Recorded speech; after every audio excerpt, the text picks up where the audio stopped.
Hello and welcome to episode 4 of Southbank Centre's book podcast with me, Ted Hodgkinson.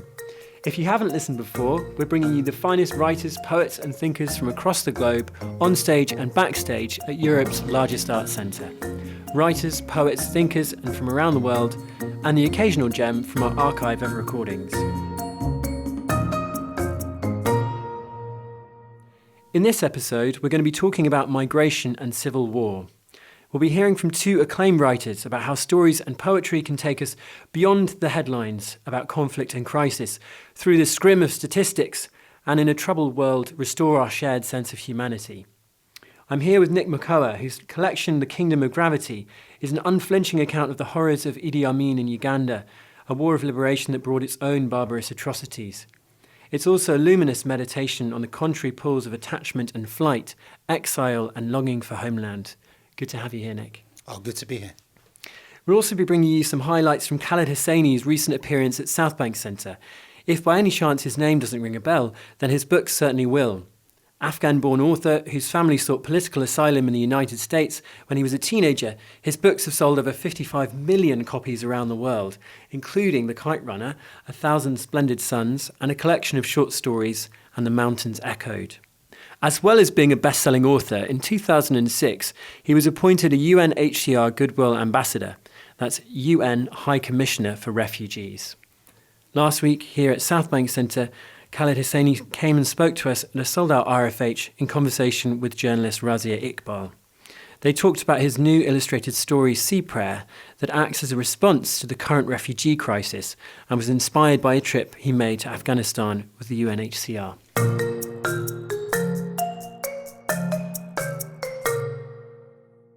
Nick, The Kingdom of Gravity, one of the things that's remarkable about it is it captures these contradictory impulses of longing for home and also the desire for flight and escape from civil war and conflict. The book is, as I said, a really unflinching account of the violence and the atrocities that happened there. But it's also humanises that experience and places us in relation to those people who experienced it. That goes beyond the stats, the slightly numbing statistics we might hear about civil war. For you, why did you reach for poetry when you were trying to capture your experience? What can a poem show us of that experience? I think it's kind of full circle. I think in many ways, me having to leave my country created the poet. There is something about being a poet where language is not enough, and then you use poetry to do things to language, to express the feelings, the attitudes, the thoughts that you can't fully utter to other people. I never really wanted to write a story about Uganda because I didn't fully understand my story. And it was only until I went back into it and I thought, look, I realized that my version of Uganda in comparison to what the world thinks of Uganda are two different things. And the only way I can humanize that experience is to take you to this, rather than avoid it, which is easier to do, is to take you to the story and show you the people. And that might mean having to look at horrible things, but it also might mean, a connection. And I think what poetry can do, it has this great ability to connect somebody and also educate somebody at the same time. So I was hoping for that emotional connection with the work. So for you, a kind of experience of exile was also an experience that the narrative that was being told about Uganda was very different from your experience. And that's what spurred you on to write. Yeah, I think what it was is I just realized that, when people mention my country, they only think really of one person. They think of Idi Amin or the president. They never think of the people. And so, I visited there recently, a few years ago, with my wife for my sister's wedding, and my wife loved it, and she had a totally different experience to what people were talking about in the news. And I thought, how do I connect the humans of Uganda to the humans of the outside world? And this was my attempt to do that. So I thought I had to go to the biggest knowing that they had of it, which was the Idi Amin regime, and actually tell them from a different perspective, and I hope it worked, so yeah. I think it does. Can we hear a poem from the collection? Sure. So I'm going to read Beatitude, which is one of the early poems in the collection. When a rebel leader promises you the world seen in commercials, he will hold a shotgun to the radio announcer's mouth and use a quilt of bristling static to muffle the tears. When the bodies disappear, discarded like the husk of mangoes, he will weep with you in those hours of reckoning and judgment into a hollow night when the crowds disperse. When by paraffin light his whiskey breath tells you your mother's wailings in your father's bed are a song for our nation as he sits with you on the veranda to witness a sunrise, say nothing. Slaughter your herd. Feed the soldiers who looted your mills and factories. Let them dance in your garden while the old man watches. Then when you sleep and your blood turns to kerosene, find your mother gathering water at the well to stave off the burning. Shave her head with a razor from the kiosk. When the fury has gathered, take her hand and run. Past the field's odor of blood and bones, past the checkpoint, past the swamp, towards that smoky disk flaring on the horizon. Run till your knuckles become as white as handkerchiefs. Run into a night's fluorescent silence. Run till your lungs become a furnace of flames. Run past the border. Run till you no longer see yourself in other men's eyes. Run past sleep, past darkness visible. Stop when you find a country where they do not know your name. Such an evocative poem. Thank you so much for reading that, Nick. One of the reasons I was keen for you to read that was because you start off with this rebel leader who's voicing propaganda and kind of projecting an image of Ugandan life. And then it moves towards this familial context in which you evoke a family and the sights and smells and sounds of a family life. And it sort of challenges the advertisement image that the rebel leader has presented. And that last section seems to me to be about trying to transcend and escape from that torment. It seems like really what you're showing us are the sights and smells of family life lived amongst civil war. Yes. I think what people don't realize is that nobody chooses war. You know, like there are normal lives existing and then war erupts. And the eruption of war destabilizes normal human existence. And I think I was trying to show that sweep. You know, and the important thing about war is the human lives it ruins. And a lot of times what headlines is that kind of sense of we are the leaders, we are trying to do the right thing, go behind us. But what is often hidden is this is destroying a mother, a father, a child, a family, and so forth. So is the poem in a way trying to disarm propaganda?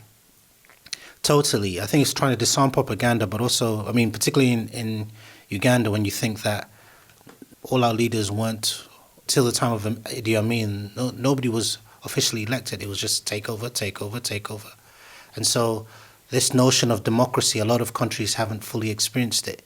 And when you haven't fully experienced democracy, then, you look at a country and some of the accusations that are made towards Uganda, you think, well, they need to have the opportunity to have a proper democracy, And it's one of the other things the poem can do is to complicate this idea of a single image. And you mentioned earlier that if people in the West had an idea of Uganda, it might be Idi Amin. It might be one person. Yeah. But a poem can show us the whole range of human characters that exist. Yes. Beyond that one individual that has become synonymous with the country. Yes, absolutely. And also there's the complexity of characters. So, it's we were just talking earlier about James Bond, but like, what makes a good villain is, is part of their humanity. Whether we like to admit it or not, Idi Amin was brought into power by the colonial fathers, and they thought they had a man that would look after the country on their behalf. And that pretty much created this narrative that we now have where we're like, oh, what's going on with Uganda? But if you trace it back, it's like, how do you, from that, draw out the history of the people and still have them be proud of their country, not just think of it as, oh gosh, we've got this blight on our country, this part of history that we cannot erase, but also to acknowledge that, wow, look how you triumphed over that period in the sense that you survived it.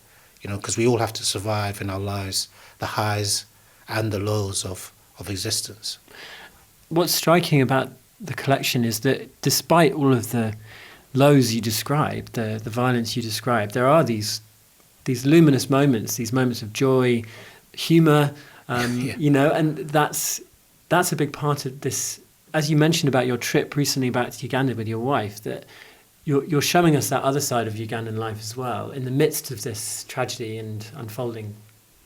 Yeah, I mean, it's kind of, well, Uganda is a paradise. That's what people often say when they go there. They're also, wow, this place is beautiful, So, and I think I wanted people to notice that. So I'm not trying to draw attention to the war. The war will take care of itself. What I was trying to draw attention to was this beautiful paradise that I belong to, but also the people, who are also in themselves beautiful despite what is being placed upon them. Because, as I say, nobody chooses war, I think that's a good point to hear our first clip from Khaled Hosseini's event with us, because I think there are a lot of affinities between what you're describing and what inspired him to write Sea Prayer, because it was inspired by that indelible photo of Alan Kurdi, a 3-year-old Syrian refugee on the beach in Turkey that travelled across the world and created an enormous response. The illustrated story is a letter in a monologue form by a father to a child, speaking on the eve of their journey. And we're going to hear a clip in a moment from Khaled Hosseini, who in his distinctive voice, in just a few deft brushstrokes, immerses you in this heartrending story of an ordinary family driven by extraordinary circumstances. Like what we're experiencing in parts of Europe, and frankly also in the United States, is a series of misconceptions and a poor understanding of who refugees are, where they come from, what they're facing, what they're fleeing. Much of it is based on not quite understanding what is happening, and so that's why I think storytelling is vital. I think having dialogues around this issue is vital, because otherwise you're just relying on verbiage and assertions that come to you as they pass through a tortuous canal of agenda and bias. I think virtually everyone, when I was in Lebanon, I kept thinking, God, I wish the world was here with me. I wish there could be a fly on the wall. I wish they could hear what I'm hearing. I wish they could see what I'm seeing, because they would understand. That's strikingly similar to what you just said about Uganda being a paradise, and that if you could be there, that people would understand. If you could take people with you. Is that what stories and poems can do? They can transport us in a way that perhaps other art forms can't. I totally agree. I think the universal technology is story, and the other thing about what poems do is stories as well, but poems, it's one of their characteristics is they're a time machine.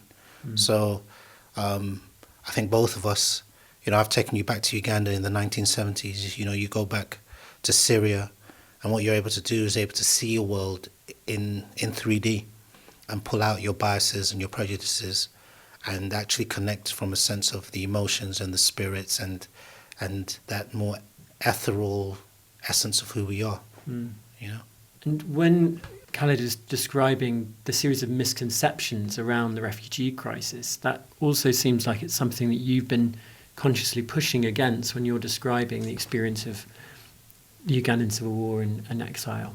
Yeah, I mean, I was touched by something that Inoa Elam said in one of his interviews, but also I totally agree and it's something I'm looking at in a play I'm working on, is that at what point do you become the other? So when I was in Uganda, I was just a Ugandan.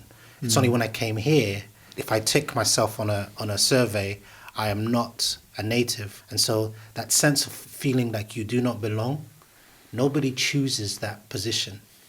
A lot of times we can see the profits of war. So we say, if we win, this is what happens. But we never wager the costs of war.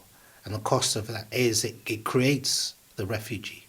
You can leave for beneficial reasons, but nobody chooses to leave.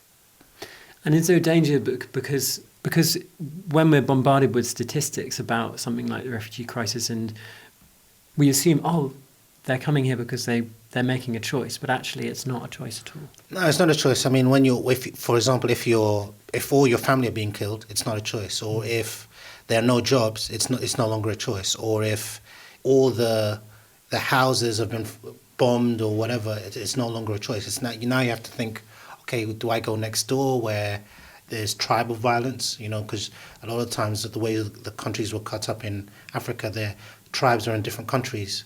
They're the same tribe. Like I'm from the border of Kenya and Uganda. Parts of my tribe are in Kenya, parts of my tribe are in Uganda. So a lot of times when they're moving they're trying to get economic gain to help themselves, but ideally a lot of times they also want to come back. So in the ideal situation, what we'd want is for countries to heal themselves, but the length at which wars perpetuate, they never seem to resolve or reconcile. And I think what we struggle with, it's a human condition, but what we struggle with is reconciliation, or even, for want of a better word, forgiveness. So what can literature do? I think what literature does is, it's more than a history book. It's an emotional echo chamber. And it's important that we hold on to these emotions, not to damage us, but to understand what people are going through. I don't want to, I would never fully be able to understand the Syrian experience, but I can share in an understanding of the Syrian experience through reading something like Sea Prayer.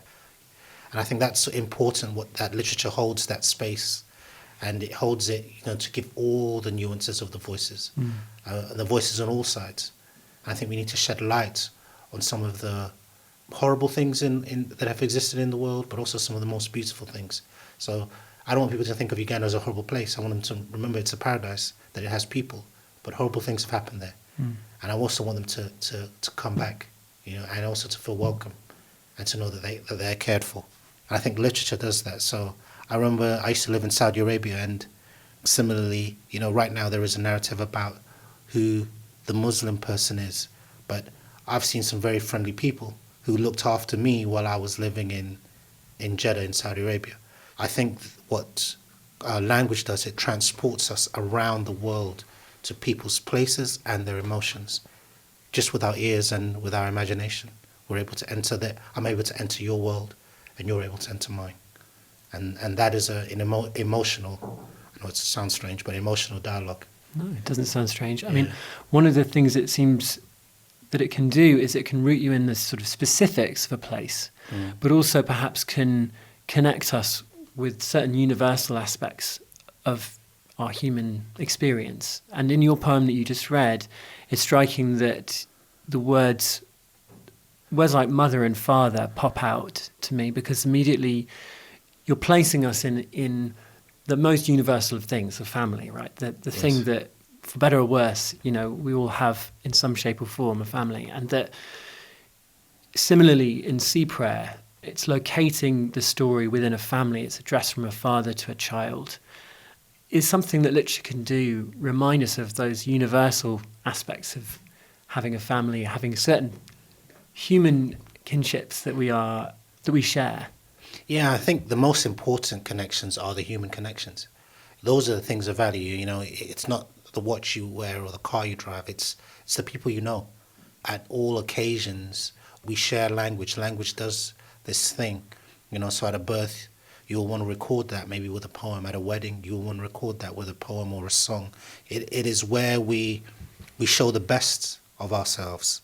And I think that's important. I mean, in Sea Prayer, he's talking about a space that he once remembered, and he's talking to us and sharing some of the magic so it's not lost. Let's go to the next clip now, since we've been talking about family, from Khaled Hosseini. I seem incapable of writing anything but family stories. I begin with an idea and I start writing it, and I watch it before my eyes transform into a story about families. It seems to me the most natural playground to write in. Undoubtedly, it's because I'm from Afghanistan, and if there are Afghans in the audience, and I know there are some, they will echo what I'm saying, and that family is very central, not only to your life, but to the way that you understand your entire community and how your society functions. It's a defining feature of who you are. We rarely had dinner in Afghanistan with just us and our parents. There was always somebody dropping in unannounced, and we would pull a chair and sit down and eat, and then an aunt would come and a cousin would come. It was just understood. When I came to the United States, it's funny because this issue of privacy, having downtime, for us, downtime, privacy was like another word for being lonely. Well, that's clearly struck a chord. Yeah, there's some fellow Afghans here. And downtime was when you were with your cousins and you all sat and you felt part of something bigger than you. And so whenever I start to write, my stories inevitably turn towards that path. And frankly, that's how Sea Prayer is too. This really is a story about a family. Unfortunately, a family that's been splintered, but a family nevertheless. How does that picture of Afghan family life relate to Uganda? Yeah, I don't think you get a lot of downtime in Uganda. I think there's very much an extended family. I think people adopt you as their, you have extended cousins, uncles, aunts. And people take pride in that. They take pride in the connection. I think that's also important. I think what both these books do, ironically, is they spark a sense of love. Like, that's why the family is important. The struggle is there, but what they're struggling to reconnect is the importance of who we are as people, not in the sense of arrogance, but more important in the sense of that life matters. In this kind of win-win mentality, you can sometimes lose sight of that life matters, and also that life is fragile. And that is the beauty of life, that it matters and that it is fragile. So it's like we're walking around holding cups of water, and if that is our life, we don't want to spill it. And also perhaps when we look from the outside, through the media, through politics and headlines, we would see the structure of a country. We look at things like the leader of that country as the sort of signifier of that country. But looking at things as a family, it's a different structure and perhaps a more significant structure in the way that human beings structure their lives. The way that you're describing Ugandan family life is much more revealing of values and of how they treat each other. Yeah, I mean, technically here, I'm the leader of my family, but my go-to people are my wife, my daughter, my son. When they're unhappy, I'm miserable. And I think we forget that the people matter. As much as we have the leaders, and we do need to codify things. So I get we need president, we need country, we need gross national product, but the building blocks is just like the amino acids of existence are the humans themselves, those small interactions. Like, as he says, the mother-father connection, the son-father connection, the brother-sister connection. Those connections are important, and they need to be nurtured. How does that relate to tribal structures as well? You mentioned, that your tribe is between Kenya and Uganda, and how does family intersect with tribal life as well? Tribes are big in Africa in general. Like, people say, it's almost like here how we are with football teams. People are with their tribes. Everyone's repping their own tribe. But right. I think in times past, and we've seen this in different sectors of Africa, it's been quite horrific what that can lead to. I think now is a sense of we're in a position where Africa is in a sense of rebuilding and restructuring itself and getting a sense of pride in who we are. The tribe is actually more important than the nation to a lot of people. So, like, what your tribe is more important than you being, I'm from Uganda, but no, I'm from this tribe. That is the building block of who we are. Variance is what makes us complex and interesting. And with all those layers in mind, let's hear another clip from Khaled Hosseini about politics and the relationship between these stories and how it's interpreted in the political arena. I don't think it's apathy. I don't think it's, I don't judge people for that, because I think it's how we've evolved as a species. I think we're really well hardwired to respond to a single, visceral, powerful story. But at some point, the human brain has a difficulty processing enormity. Once you hear over and over that 100 people drowned off the coast of Libya, or 50 people drowned, at some point it becomes so big that it's very hard to wrap your mental arms around it. and the response is to just kind of move on. And so this process of psychic numbing that happens, and it's predictable. It's not just with this. This happens all the time. And that's why as a writer, I feel that storytelling has a very important role in bringing it back, in making sure that we don't forget that behind the headlines, behind the dehumanizing statistics and figures and so on, are human beings. Nick, do you feel the sense of, the purpose there that Khaled's describing, the purpose of stories is to really counteract that kind of numbing sensation that numbers can inure in people? In people.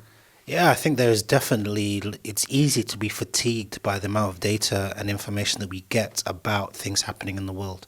We just look at it as a statistic. But what Khaled is talking about is by how do we reintegrate ourselves into the human connection. So how do I connect with that boy on the beach in Syria? How do I connect with that man running from his country and not knowing he has to leave with tears in his eyes, while he holds his mother's hand? How do we counter that fatigue is by seeing ourselves in, because what story allows us to do is to see ourselves in other people. It allows us to remove our bias. It allows us to expand our thinking and also to come out of our comfort zone. So in our comfort zone, it is easy to be naive. But outside of our comfort zone, there is only growth. And sometimes something scary, I might realize that, oh gosh, for whatever, I might have it easy, or I'm not trying hard enough. It doesn't matter. But what it does do is it creates an understanding. And I think it's easy to have misunderstanding when we're fatigued with information. I guess there's a difference between information and narrative as well, because or of detail which stays with you. So when you read your poem earlier, one of the lines that stuck in my mind was, "Run till your knuckles become as white as handkerchiefs." It stuck in my mind, I think, partly because it's an image in which a handkerchief, which suggests crying, suggests tears, but also there's a sort of sense of surrender there. So a physical image of a knuckle becomes something that's charged with drama and humanity. That's, to me, in the way that I think that the Alan Kurdi image was something that was really indelible for a lot of people because it was something they couldn't unsee. Is that what poetry can do? It can create something that you can't unsee because it's rooted you in the specific and in the world of those people. It resonates as well. It's not just you can't unsee it, it's that you keep seeing it. So it brings it back to light, it brings it to focus. I could be in a stadium and I could be like, oh, there's so many people. But then you suddenly notice, oh, look, there's a lady crying on the third row. That's what narrative and poetry can do. They can focus you in on something unnoticed that is important. And that single unnoticed thing can tell you more about what's going on than all the data in the world. Yes, absolutely. We're not trying to control the world. What we're just trying to do is to notice. I think that sense of notice is the important determiner. So a lot of times I can be looking at something, oh look, these are lovely apples, and I don't notice that underneath they're all rotten. It's what you notice, and I think that notice, that self-awareness, that connection is what drives the writer to the page. You seem, as Khaled does, very hopeful, really, about the power that literature can exert in people's imaginations. You're dealing with really difficult subjects, civil war and death and violence. How sanguine do you feel about what poetry and literature can do? You spoke about the need for greater forgiveness and the need for us to humanise these things. How upbeat do you feel about what literature can achieve? I mean, it worked for me. I mean, I think it's what gives each writer is infected by the writers that they've read in the past, so that they're inspired by them. They I think literature takes the mantle on well. It doesn't shirk from it. I think other things when you talk about history, it is usually just for the victors, whereas literature is for all people. For that, I'm enrolled. I'm enrolled with something that can include me, considering that I come from a space where I had to leave, or I'm in a space where I don't always feel like I'm part of it. Language, I belong to that country. We had Hilary Mantel here just a few weeks ago, and she was talking about the relationship between fiction and history. And she said something very similar to what you just said about how essentially there is a narrative of history that's described to us, but the moment you start looking at any of those details, it starts to crumble in your hands. And the only thing that can kind of bridge that gap is a story, is fiction, is the imagination. And it's true in any historical Very context, wise words. I guess. I totally agree with that. Yeah. I'm under no illusion that I'm going to spin a few beautiful words and change the world. But these stories must be told in the face of the hostility and in the face of some of the rhetoric that we're seeing, because these are real stories. And these are stories we should be thinking about when we think about EU's border policy and the continent's responsibility towards refugees. So for you, these things have to arise naturally out of the work itself, and politics can't take the front seat in your work. I want to ask you about the relationship between fatherhood and being a parent and writing. Khaled, at the beginning of his talk, he said that if he'd seen the photo of Alan Kurdi 20 years ago, he would have had a totally different reaction. And the effect of being a father was quite profound. And he said, being a parent utterly changes the lens in which you see the world. Nick, I know you performed a show here at London Literature Festival back in 2013 called My Father and Other Superheroes. You are yourself a father. What's the relationship between parenting and poetry for you? The obvious one is it's how I earn my money. So that's the direct one. But parenting and poetry, I think I totally agree with that quote in the sense that, I mean, even when I did My Father and Other Superheroes, I was a young father and naive. And I think, but before fatherhood, all my notions of fatherhood were, for want of a better word, fictitious, made up. It's only when you become a father and you realize, wait a minute, there is a world I want to leave behind for someone else that's better than the world I'm in. Your tolerance for nonsense around that, it just decreases. So anyone trying to disrupt the world that I'm trying to create for my children or for my wife, I think through language I'm trying to create a better world. That's what I realize. Not intentionally, I don't know how I'll do that, but sometimes it means telling a hard story. Sometimes it means telling a beautiful story, or a combination of both. I think it was a emotional trigger. It's almost like having a jetpack attached to you at all times, So do you feel that you're now a superhero? Is that the... I've always been a superhero, but I just didn't. I don't think I had. I don't think I was using my powers. So it's like suddenly realizing, oh look, I've got heat ray, and what can I do with this? So what would your superhero powers be? Would they be jetpack, heat ray? What would Nick Makola's? Maybe you already have them and you're just being modest. Well, on my Netflix, I've just made myself Luke Cage, so okay. I would be indestructible. Yeah, because I would like to fly. I think if I could have two, it'd be indestructible and fly. So it means people could hit you and you wouldn't get hurt. But at the same time, you could be like, oh, no planes, no problem. So. Yeah. Nick, what are you working on at the moment? What are you writing at the moment? So I'm actually writing another story. It's actually my story about how my mother smuggled me out of Uganda in the Idi Amin regime. We've turned it into a play. It's a two-hander, working with Royal Alexander Wise, who recently produced 9 Nights and The Mountaintop, and also with Fuel Theatre.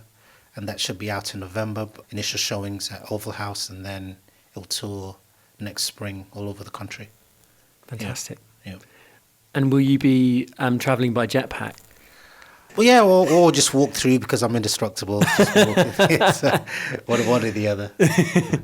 Thank you so much for talking to us. It's been a real pleasure talking to you. Thank you. Thanks, I appreciate that. You can listen to more of what goes on at Southbank Centre in Think Aloud, the podcast that sheds light on the exciting things happening in the arts. I'm Harriet Fitch-Little from Southbank Centre's Think Aloud podcast. In our latest episode, we're talking about the Unlimited Festival celebrating disabled artists. Joining me is Jackie Hagan, who's talking about why she's moved on from making fluffy comedy about having one leg. We've also got an interview with the blind musician Baluji Shrivastava, and Jess Tom from Tourette's Hero answers our burning question: how do we talk about disability without being weird? So come along for some genuine insights, some comedy, and a fair few biscuits. You can hear past episodes of the podcast at southbankcentre.co.uk/podcasts.